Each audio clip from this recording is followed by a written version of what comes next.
Praise Lord. अब जो corona जो फैल रहा है उसके लिए प्रार्थना करो कि चाहे विश्वासी हो या अविश्वासी हो, हमारा फ़र्ज़ है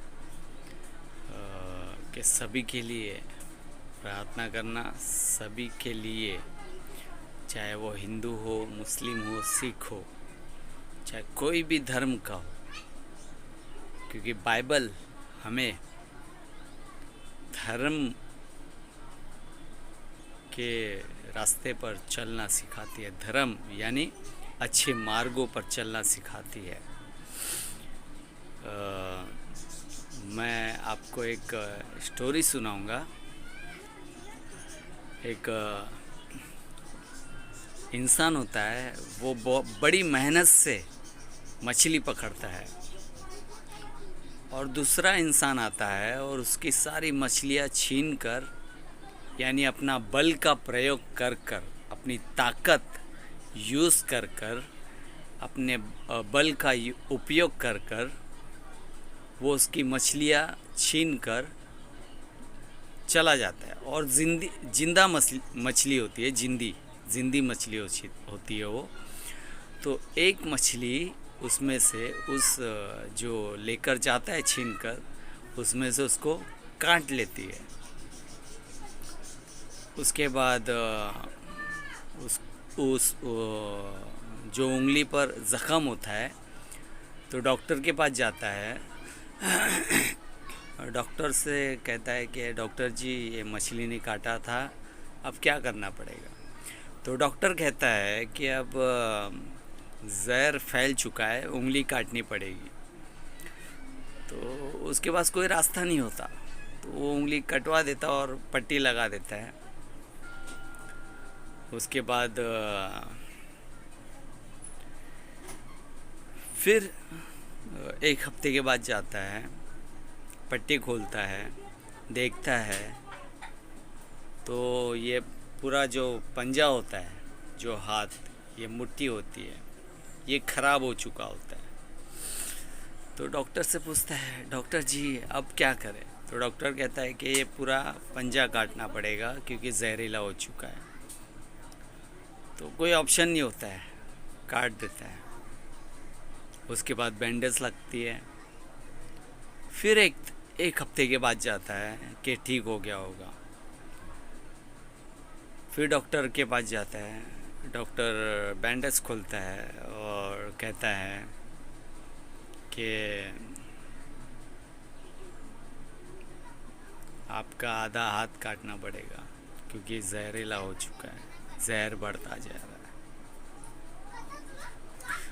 तो कोई ऑप्शन नहीं होता है, वो कहता है काट दो।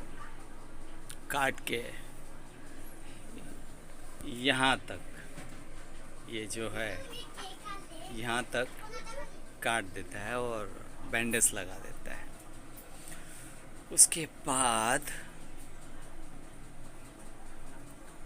एक हफ्ते के बाद फिर जाता है और बैंडेज खोलता है। फिर डॉक्टर से कहता है, डॉक्टर जी अब ठीक हुआ है या नहीं। तो डॉक्टर कहता है कि नहीं, आपकी बाजू भी काटनी पड़ेगी। आपने ऐसा क्या किया, आपने ऐसा क्या किया कि इतनी मुसीबत, इतनी तकलीफ़ आई आप पर। तो उसने कहा कि सबसे गलत काम मैंने किया कि दूसरों की रोटी, दूसरों की चीज़ मैंने छीन कर खाने की कोशिश की। तो डॉक्टर कहता है, सबसे पहले उस इंसान को ढूंढो और उससे माफ़ी मांगो और उससे कहो कि दुआ में याद रखना, शायद कुछ हो जाए। वो चाहता है, बहुत ढूंढता है उस इंसान को, बहुत ढूंढता है। ढूंढने के बाद कहीं पर पेड़ के नीचे वो इंसान उसको बैठा हुआ मिलता है। जब वो इंसान को पूछता है कि भाई तुम कोई तंत्रिक या मांत्रिक हो या जादू टोना करते हो या कोई कुछ काला जादू करते हो क्या? क्योंकि जब से मैंने आपकी मछली छीन कर लेकर गई तब से मुझे तकलीफ़ ही तकलीफ़, परेशानी ही परेशानी आ रही है। तो उसके लिए मैं क्या, समझ में नहीं आ रहा। मुझे माफ़ करो, मुझे क्षमा करो। मैंने आपकी जो मेहनत की, मेहनत से आपने जो मछलियाँ पकड़ी थी वो मैंने आपसे बल से, ताकत से छीनी और खाने की कोशिश की। तो मेरे प्रियो, वो इंसान एक ही शब्द कहता है कि हे खुदा, हे परमेश्वर, हे भगवान। इसने तो मुझे अपनी ताकत दिखा दी, इसने तो अपनी ताकत मुझे दिखा दी, अब तू अपनी ताकत उसे दिखा। तो हमें, अगर कोई हमारे साथ गलत काम करता है या गलत चीज़ करता है तो हमें श्राप देने की ज़रूरत नहीं है, कोसने की ज़रूरत नहीं है, गाली देने की ज़रूरत नहीं है। हमें केवल प्रार्थना करना है कि प्रभु क्षमा कीजिए। देखो, जिसने आपसे छीना है या धोखा किया है या गलत किया है, वो खुद आएगा और आपके पास आकर माफ़ी मांगेगा। लेकिन आपको सिर्फ एक ही काम करना है कि मुझसे नहीं, परमेश्वर से माफ़ी मांगो, क्योंकि माफ़ करने वाला परमेश्वर है। हमें वो अधिकार नहीं है। बाइबल में लिखा है कि तुम्हें सारा अधिकार दिया गया है, क्षमा करने का सब कुछ है। लेकिन एक्चुअली में देखा जाए तो परमेश्वर को ही अधिकार है। हालेलुया। तो आपने मूंगी को देखा होगा, चींटी जो होती है, काली चींटी होती है, लाल चींटी होती है। लाल चींटी कितनी अट्रैक्टिव दिखती है, कितनी खूबसूरत दिखती है, और काली चींटी काले लोगों को कोई भाव नहीं देता है ना। काले लोगों को कोई भाव नहीं देता, काले लोगों को इग्नोर करते हैं, काले लोगों को धिक्कारते हैं। एक काला है, मैं भी काला हूँ, बहुत काला हूँ मैं भी। बहुत लोग मुझे चिढ़ाते हैं, ए तू काला है, कितना काला है, धूप में तो दिखता भी नहीं, सॉरी छाँव में तो दिखता भी नहीं। फिर भी मुझे शर्म नहीं आती है, नहीं मुझे गुस्सा आता है।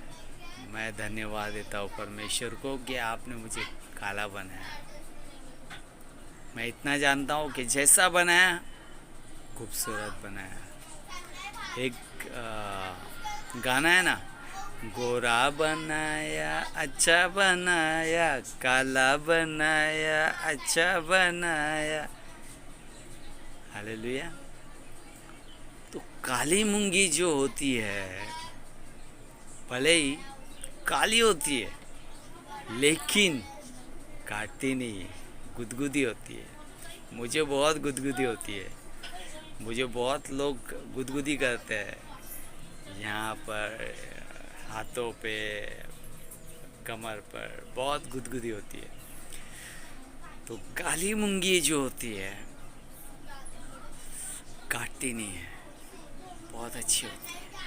और लाल जो अट्रैक्टिव होती है, फटक से नज़र में आती है, और जो लाइन से चलती है बहुत खूबसूरत दिखती है, लेकिन बहुत डेंजर होती है। अगर काट ले तो सुझा देती है, हाथ मुंह ऐसे लगते हैं कि हम मोटे हो गए एक दिन में, खुजा खुजा के। वैसे ही शैतान भी हमारे दिमाग में असर करता है, आपके दिमाग में असर करता है, कि आपको भटकाता है। शैतान को कान लगाए, लाल लाल आँखें लगाए, लंबे लंबे दांते लगाए। सॉरी, शैतान ऐसा नहीं है। शैतान खूबसूरत है, बहुत खूबसूरत है।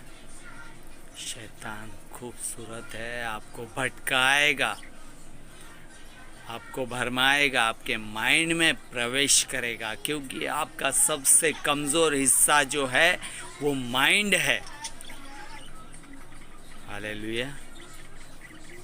उसमें डालेगा कि अरे मुझे कोरोना तो नहीं हुआ है, मुझे खांसी आ रही है, अरे मुझे गले में खराश आ रही है, अरे मुझे बुखार जैसा लग रहा है, मुझे कोरोना तो नहीं हुआ है।